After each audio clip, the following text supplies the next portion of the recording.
Zaman geçmiyor ki, hayat geçmiyor ki, yeni sinema filmleri, yeni filmler ve yeni aksiyon dolu sahneler sürekli önümüze çıkıp izlemeyelim. Ve şöyle de bir olay var ki dostlarım, her yeni çıkan sinema film haberlerinde genelde sürekli heyecanlanıyorum. Çünkü bu tarz haberler genelde ya hüsranla bitiyor sonları yapım çıktığı zaman ya da büyük bir neşe kaynağı oluyor. Çok az da olsa. O yüzden hazırsanız direktmen konumuza geçelim. İlk başta da şunu anlatmak istiyorum. Avatar'ın bir filmi çıkacakmış.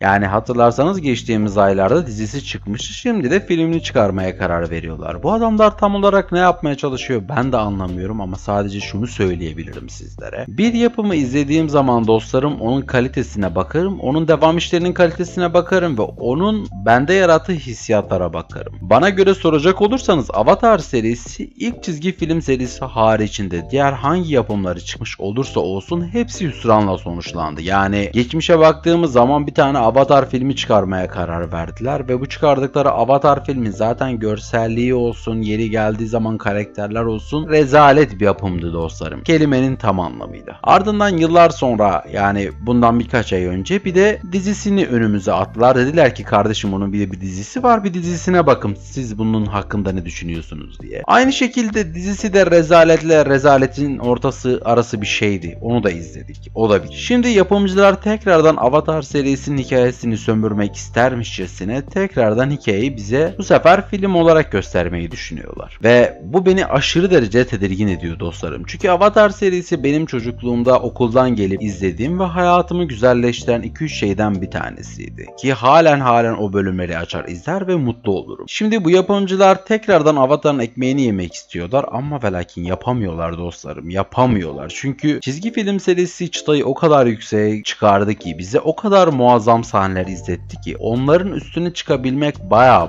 zor. Hele ki Avatar'ı işledikleri konu genelde sürekli çizgi film üzerinden referanslı bir şekilde gittiği için biz eski sahneleriyle bu yeni sahneleri karşılaştırıp hiçbir zaman mutlu olamayacağız. Yani büyük ihtimalle bence çıkaracakları Avatar filmini ya başka bir Avatar üzerinden çıkarmaları lazım ya da o kadar hikayeyi dolu anlatmaları lazım ki bizlere bizim okey dememiz lazım. Çünkü bütün yapımların şu eksiğini ben görüyorum. Hikayeyi çok uzatmıyorlar dostlarım. Yani hikayeyi böyle o kadar kısa kesiyorlar ki yapımın içine sığdıracağız diye. Hikayenin içinden geçiyorlar. O ambiyansı, o güzelliği tamamen harap ediyorlar. Bence başka bir Avatar anlatmaları hepimiz için çok daha iyi olur. Ve artıyeten umarım bu çıkaracakları yeni filmin de bir içinden geçmezler de her şey bir hayırlısı olsun diyelim ve devam edelim. Evet, Peacemaker'ın bir de ikinci sezonu çıkıyor dostlarım.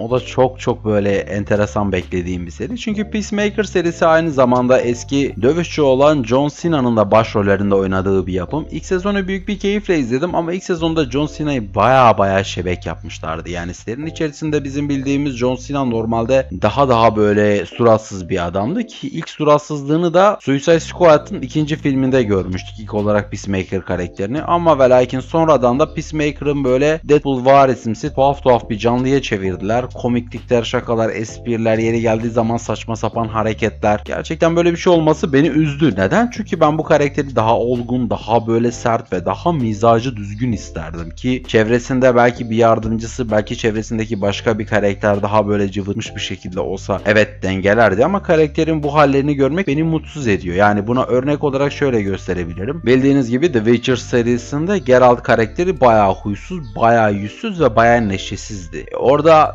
Geralt'ın o huysuzluğunu dengelemek için yanında Ozan'ı getirdiler. Getirdikleri Ozan onu hem neşelendiriyordu hem de hikaye akışına tatlı bir olay övgüsü katıyordu. Yani Geralt'ın çok konuşan ve geveze ve sürekli saçma espriler yapan o biri olduğunu görmek eminim hepimizi çok fazla rahatsız ederdi. İşte Peacemaker karakterini ilk başta bize sessiz sakin biri olarak gösterdiler. Sonradan cıvık biri olarak göstermeye başladılar. Ama bakalım ikinci sezonda ne gösterecekler? Belki hikayeyi anlatmam gerekirse kısaca belki çok hatırlamayanlar için. Hatırlarsanız dostlarım, Peacemaker dostumuz Suicide Squad 2 filminden sonra ne hikmetse kaç milyon dolara ise hayata bir şekilde tutunmayı başarmışlardı. Ardından görevinin bittiğini, cezasının bittiğini ve tahliye olması gerektiğini söyleyip onu tahliye etmişlerdi ki hikaye zaten orada başlıyor dostlarım. Ardından hayata tutunamayan Peacemaker dostumuz kendini bir ekibin içinde buluyor ve bu ekip uzaylılarla savaşmaya başlıyor ki bu uzaylılarla savaşırken bu uzaylılar aynı zamanda insanların zihnine girmeye, insanları tamamen ele geçirmeye ve ele geçirdikleri insanları böyle bütün anılarına, bütün benliklerine sahip olup onları kontrol etmeye başlamışlardı ki Peacemaker dostumuzun bu iki ikilem arasında kalıp bunlarla savaşmasını izlemiştik ama serinin son bölümü dahil diğer bütün bölümler böyle dostlarım Peacemaker'ın nasıl da saçmaladığını izleyerek geçirdim ben. Yani orada biraz bir eksisi vardı ama aksiyon güzeldi, pek çok görsel efekt 10 numara 5 yıldızdı. Hikayenin içerisindeki aşk da biraz güzel gibiydi ama hikayeye tam olarak puanım 10 üzeri 6 diyebiliriz. O kadar da bu güzel değildi. İkinci sezonda bize tam olarak ne sunacaklar, John Cena bize tam olarak neler gösterecek, bunu hep birlikte göreceğiz. Ki sizin bu seri hakkındaki düşünceniz nedir? Gerçekten duymak isterim. Düşüncenizi ve görüşlerinizi altta yazmayı unutmayın. Kendinize çok çok iyi bakın. Hoşça kalın.